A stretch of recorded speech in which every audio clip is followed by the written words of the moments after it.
bien-aimés, merci d'être là, présent et fidèle à ce rendez-vous. Invite un frère, invite une sœur, partage toujours ce rendez-vous pour que le Saint-Esprit fasse du bien au plus grand nombre. Un conseil pour toi, dans la pensée de Dieu, c'est pour toi et les gens qui vont être bénis à travers toi. Donc il faut partager, il faut inviter pour que les grâces divines puissent se poursuivre au travers de toi vers les vies des autres. Car Dieu n'est pas un Dieu égoïste. Bien-aimé dans le Seigneur, que tu sois une sœur ou un frère, j'ignore quelle a été ta vie passée.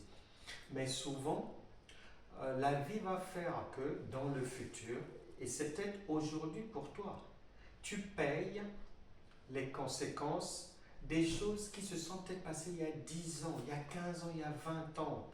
Et des fois même quand on avait 15 ans, 18 ans, 20 ans. Une maman, elle était mariée et ils ont eu des enfants et après plusieurs années, comme ça peut arriver dans la vie malheureusement, le mariage n'a plus marché. Et au moment où ils se sont séparés, au moment où ils ont divorcé, le monsieur lui avait dit que comme tu me quittes comme ça, ta vie ne ressemblera plus à rien, n'aura aucune allure, va être réduite à néant, tu verras. Et sur le coup, quand c'est comme ça, savez vous-même dans la colère, les gens disent ah va là-bas, n'importe quoi, mais qu'est-ce que tu racontes toi-même, hein?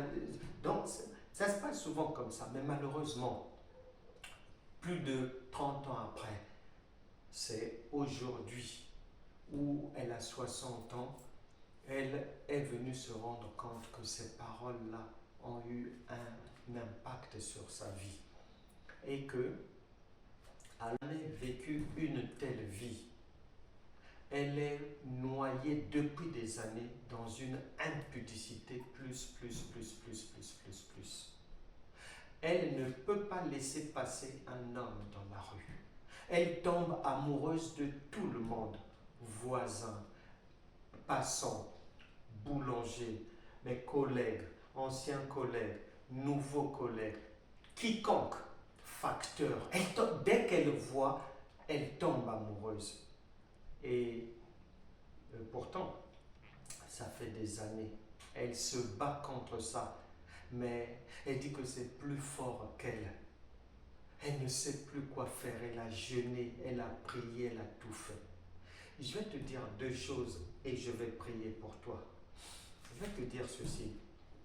La parole de Dieu, Pilate a présenté Jésus aux gens en disant « Voici l'homme ».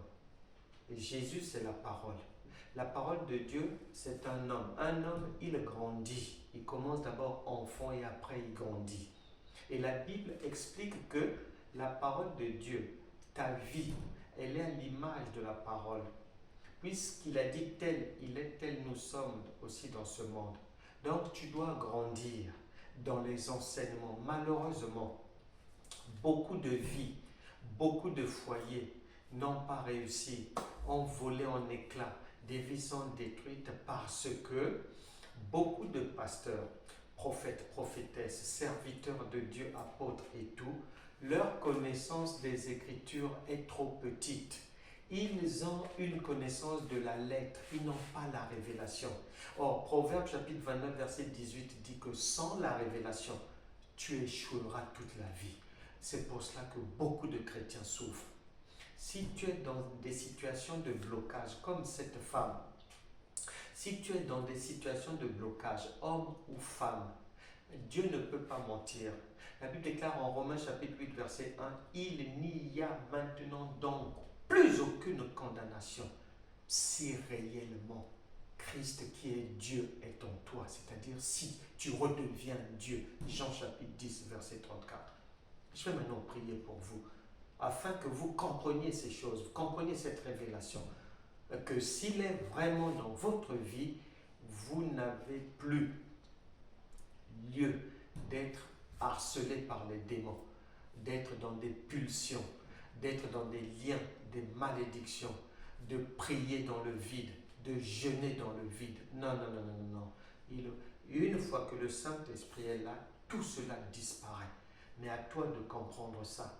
Et à toi de croire d'une autre manière en Dieu, c'est-à-dire en ta divinité. Parce que la Bible déclare que la foi vient de ce que l'on entend. Romains chapitre 10, verset 17. Et Hébreux chapitre 11, verset 6, c'est agréable à Dieu. Or, la foi, c'est la divinité en toi. C'est ta manière de vivre ta liberté, ta divinité, de jouir de ton héritage. Pas de maladie, pas de problème à droite, bon sommeil, projet qui marche. C'est ça la foi, c'est vivre sa divinité. Je vais prier pour que vous qui êtes dans des blocages, vous qui passez par des situations difficiles, vous qui avez une vie d'un pas en avant, 4 pas derrière, que ça s'arrête aujourd'hui. Au son de ma voix, Saint-Esprit, que toute personne ici connectée, qui a écouté la parole, qui a mangé ce pain de vie, qui a pris acte du conseil de Dieu, qui a pris maintenant conscience que le Saint-Esprit en elle, en lui, c'est Dieu, en lui, en elle. Et donc, la personne devient Dieu. Au nom de Jésus, je brise toute malédiction. Je chasse toute impureté. Je chasse tout mauvais esprit démoniaque dans la vie d'une personne. J'annule toute parole d'il y a 30, 20, 15 ans ou d'il y a une semaine qui a assombri la vie d'une personne, qui a assombri son ménage, qui a assombri ses activités. J'annule ces paroles maintenant au nom de Jésus.